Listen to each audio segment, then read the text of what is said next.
Assalamualaikum warahmatullahi wabarakatuh. Hai, gimana nih kabarnya rekan-rekan? Untuk mahasiswa tingkat akhir yang akan mau lulus, pasti sedang mempersiapkan diri ya untuk mengikuti uji kompetensi atau UKOM. Nah, dari rekan-rekan sekalian, sudah mengetahui belum apa itu uji kompetensi? Dan apa aja sih yang perlu dipersiapkan untuk mengikuti uji kompetensi? Yuk simak video ini sampai habis ya. Bakal ada pemateri dari alumni Poltekkes Kemenkes Surabaya.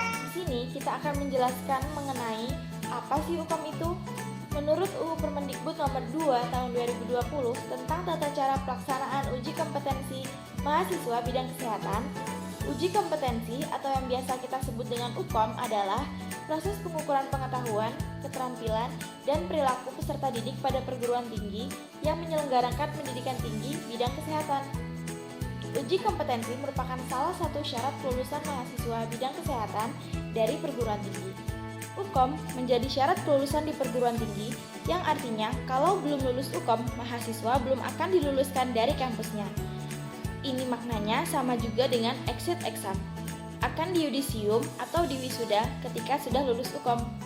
Peserta uji kompetensi merupakan mahasiswa bidang kesehatan, program profesi, dan program vokasi yang telah menyelesaikan seluruh proses pembelajaran.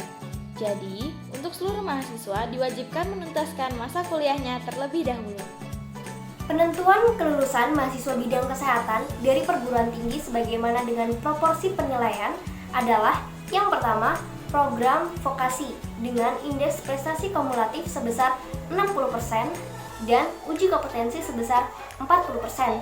Kemudian untuk yang kedua adalah program profesi dengan indeks prestasi kumulatif program sarjana atau sarjana terapan sebesar 60% dan uji kompetensi sebesar 40%. Jadi, perbandingan untuk penentuan kelulusan adalah 60 untuk IPK dan 40 untuk uji kompetensi. Peserta uji kompetensi harus memiliki syarat. Yang pertama, terdaftar pada Pangkalan Data Pendidikan Tinggi. Yang kedua, berasal dari program studi bidang kesehatan yang memiliki izin penyelenggaraan peraturan perundang-undangan.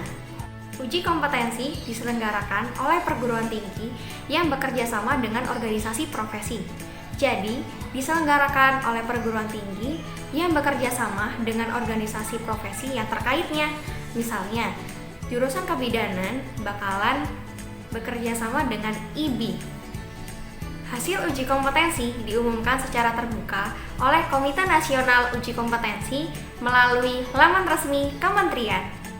Peserta uji kompetensi yang dinyatakan lulus berhak memperoleh sertifikat kompetensi bagi peserta yang berasal dari mahasiswa bidang kesehatan program vokasi atau sertifikat profesi bagi peserta yang berasal dari mahasiswa bidang kesehatan program profesi. Aisyah, boleh sharing nggak? Kemarin waktu kamu menghadapi UKOM, gimana sih persiapannya? Boleh, sekalian kita share ke teman-teman juga ya. Nah, kalau menurut saya, aspek persiapan UKOM itu terbagi menjadi 4 aspek. Yang pertama, aspek keilmuan. Yang kedua, aspek kesiapan persyaratan dan juga kelengkapan. Yang ketiga, aspek kesiapan mental. Dan yang terakhir, aspek kesehatan fisik. Nah, kita akan membahas tentang aspek keilmuan. Teman-teman, sebelum kita sampai ke tahap uji kompetensi ini, tentunya kita memiliki banyak bekal pengetahuan dari semester 1 hingga semester 5. Nah, yang harus kita lakukan yang pertama, mereview materi-materi yang sudah kita dapat. Yang kedua, mulai mengerjakan latihan soal sebelum melangkah ke tahap 2 ini. Seharusnya kita harus tahu dulu tipikal-tipikal soal yang akan diujikan seperti apa, kemudian kisi-kisinya yang sesuai dengan standar penilaian nasional seperti apa. Nah, selanjutnya kita bisa melakukan tryout. Tryout ini ditujukan agar kita bisa mengevaluasi sejauh mana kemampuan kita selama melewati tahap 1 dan tahap 2 ini. Aspek yang kedua ini yaitu kesiapan persyaratan dan juga kelengkapan. Nah, untuk informasi ini bisa didapatkan dari institusi. Biasanya sih yang dipersiapkan yaitu yang pertama kartu ujian dan juga lain sebagainya sesuai dengan sistem yang akan dilakukan, mau CBT atau PBT. Jadi kita menyesuaikan. Nah, yang ketiga yaitu kesiapan mental. Selain ilmu dan juga persyaratan, kita juga harus mempersiapkan mental kita. Gimana caranya kita bisa membangun mental yang kuat? Yaitu dengan cara menanamkan di mindset kita. Terakhir, aspek keempat yaitu kesiapan kesehatan fisik.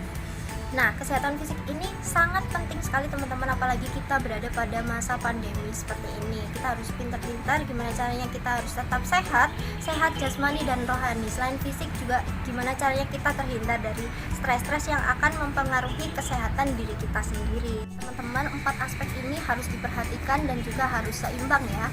Apabila kita sudah cukup ilmunya nih, tapi mental kita drop, nah waktu eksekusi kita akan kalah. Ya, yang kedua, kita udah mentalnya udah siap tapi ilmunya kurang, sama saja tidak memenuhi. Nah, apabila ketiga aspek ini sudah terpenuhi tapi kesehatan kita yang kurang, nah itu juga akan memperhambat kelulusan kita nanti. Nah, terima kasih Mbak Aisyah sudah menjelaskan kepada saya dan juga teman-teman mengenai kiat-kiat ujian kompetensi.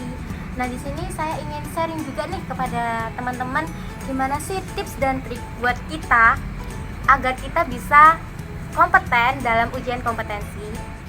Tips yang pertama dari saya adalah teman-teman harus bisa membaca soal secara cepat, cermat, dan tepat.